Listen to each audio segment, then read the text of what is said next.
Nothing was wasted, ever. When a chicken or a hog or a cow was butchered, nearly every ounce was used. Meat from a hog was chopped and ground, odd pieces made into sausage, hams prepared for curing.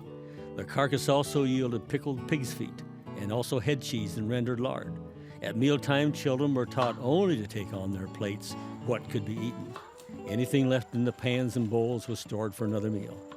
In those days, families couldn't afford to turn up their noses at leftovers.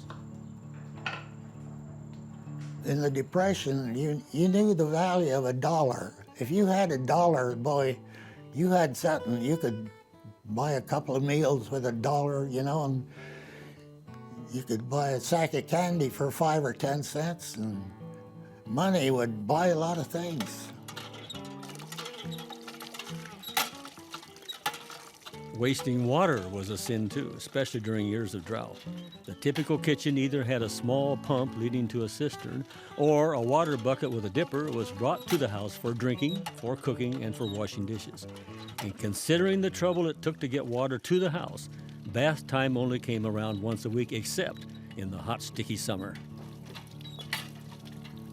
Early on Saturday nights, before the family went to town to trade, water was heated for the baths. And the children went first, and then more hot water was added to the same bath water so Mother could take her turn. And finally, since Father was usually the dirtiest, he bathed last in the same water. We just kind of laugh, and we always think of our parents, of how gross that had to be for them, you know. And the older you got, the worse it would be, you know, because there would be another person in front of you.